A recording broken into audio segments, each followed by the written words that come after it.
What's up guys, my name is Daniel from We're All Chefs, and today I'm going to be cooking chicken breast with asparagus. This time I'm going to be bringing back the sous vide cooker. I'm going to show you guys how you can easily make a full meal just by using this indoor machine, finishing it up on a pan on the stove. Now for those of you that saw my steak video, I know there's tons of people out there that are still convinced that medium rare steak is not the play. You know, too many people like it medium or medium well. This is a video for you because you shouldn't be eating steak, you should be eating chicken. I'm gonna be doing two different types today. I'm gonna be doing a little mix between a lemon pepper garlic jalapeno along with a new seasoning that I brought to you guys. This is a Chupacabra's Brisket Magic. This is one of my favorite all-purpose rubs. I actually really like it on steaks. It's great on brisket too, but I also love it on chicken. One of my favorite things about chicken is that it absorbs seasoning so well.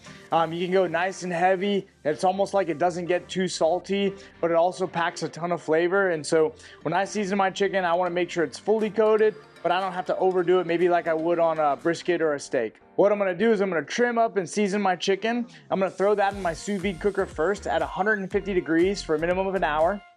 Once my chicken is done, and as I'm letting it sit off to the side as I pat it dry, as you guys have seen through my process in my original video, that's when I'm gonna throw in my asparagus. Now the nice thing about vegetables in sous vide is they take a lot less time than any of your proteins. So we're actually gonna be sous videing our asparagus with some butter. We're gonna crank this guy up to 180 degrees, only throwing in some butter in there as we don't season it until it's ready to hit the pan for a little bit of a sear.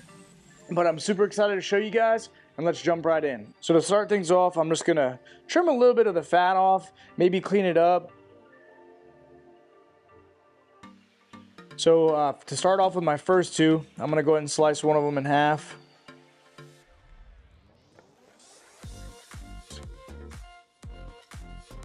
To start things off, I'm gonna season my right side with Chupacabra's Brisket Magic.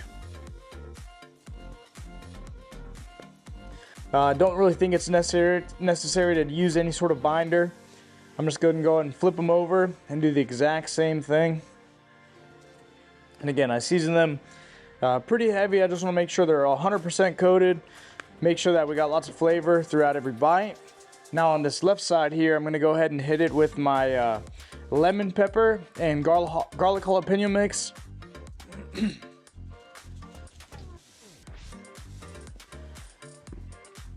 And I'm gonna throw this garlic jalapeno on both sides of the chicken here. Now that I've got my chicken seasoned, as you guys know, when it comes to sous vide, we have to throw these in a vacuum sealed bag before we throw it in the sous vide cooker.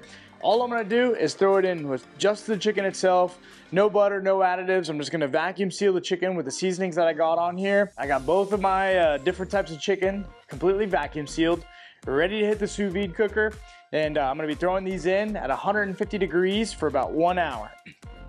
So, why is it that I recommend sous vide?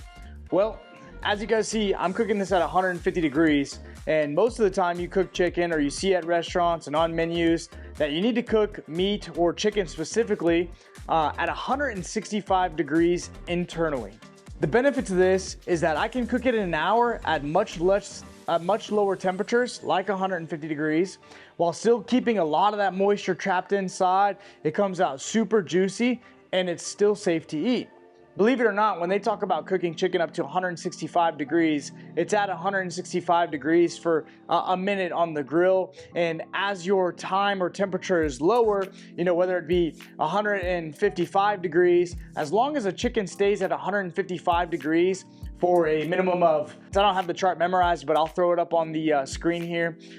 You guys can see that there's different temps and times in which chicken can be cooked before any sort of bacteria or health concerns like E. coli and things like that come up. There's nothing that you have to be concerned about. With that said, I am gonna let this sit in here. I'm gonna be prepping my asparagus. Now with my asparagus, it's not gonna be going for 150 degrees at the hour. I'm gonna be cooking my asparagus at 180 degrees. So I'll be taking my chicken out, quickly cranking up the temperature of the sous vide cooker, and just throwing this in a vacuum sealed bag by itself, completely plain, with a little bit of butter. I'm gonna go ahead and let this cook, and I'll get back to you guys once it's ready to throw the asparagus in.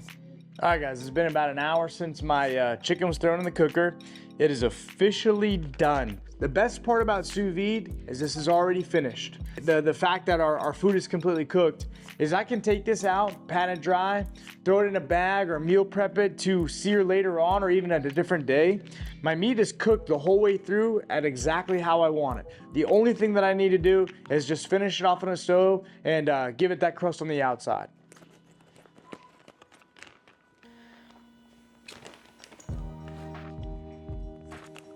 As you guys can see, it's already falling apart, perfectly tender, just how I want it.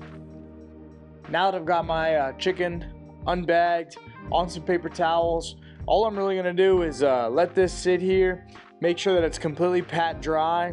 I'm gonna go ahead and let my sous vide cooker get up to temperature. I'm not too worried, you don't have to rush about getting this over to a pan. All we're doing is putting that finishing touch on it. And again, whether it's meal prepping or saving it for another day, the best part about sous vide is it doesn't have to be cooked right after it's done cooking in the water bath. You can sear it and put that crust on it at any time, any day. You know, as long as the meat's still good, it's gonna taste great. All right, guys, it's been about 20 minutes that it took for my sous vide cooker to get up to temperature. It's about 178 here, almost 180. I'm gonna go ahead and throw this guy in, get a 12-minute timer going, just so that this guy can soften up a little bit. This is the hottest you'll really ever see me get my sous vide cooker to. Remember, when it comes to your asparagus, no seasonings in there. All I did was throw butter, vacuum seal it in there. I'm gonna let it cook in the butter with the asparagus by itself. Once it's done, that's when I'll take it out, throw a little bit of seasoning on it, and sear it in a pan right after I'm done with my chicken. I'm gonna go ahead and get you guys over to a hot pan. I'm gonna throw some beef tallow down or any oil of your choice. We're gonna give this chicken a crust within these next 12 minutes. That way it gives our asparagus plenty of time to cook. Y'all guys gotta get on beef tallow. I'm telling you, it's much better than oils. I'm gonna go ahead and let it really get our pan completely coated. Nice and hot here. As this gets hot, get yourself a nice splash guard. That way you don't make a mess on things.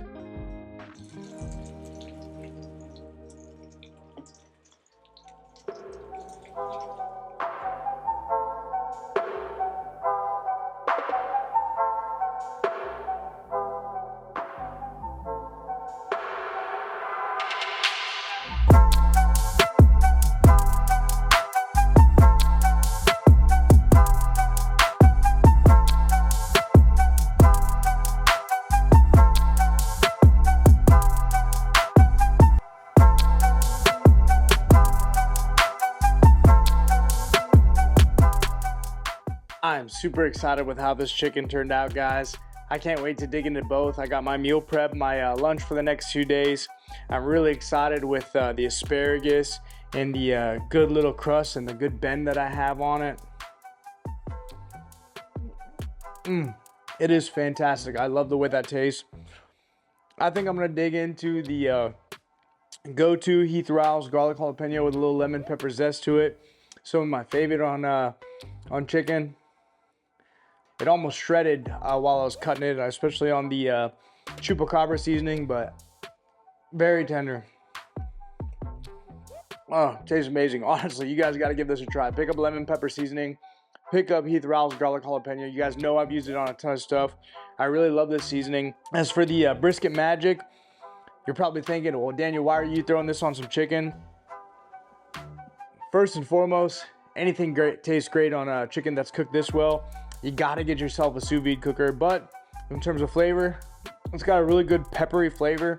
If you like yourself a nice salty, garlicky, paprika flavored pepper taste on chicken, gotta go with chupacabra. If you're not into sous vide, please, I will link in the description down below some of my favorite sous vide cookers that I've recommended or that people have told me also do a great job. Awesome, guys. Don't forget to like, subscribe, and comment your favorite seasoning for chicken down below. I hope you guys like this video. More importantly, if you could subscribe, it does help and goes a long way. Thank you guys so much, and don't forget, we're all chefs.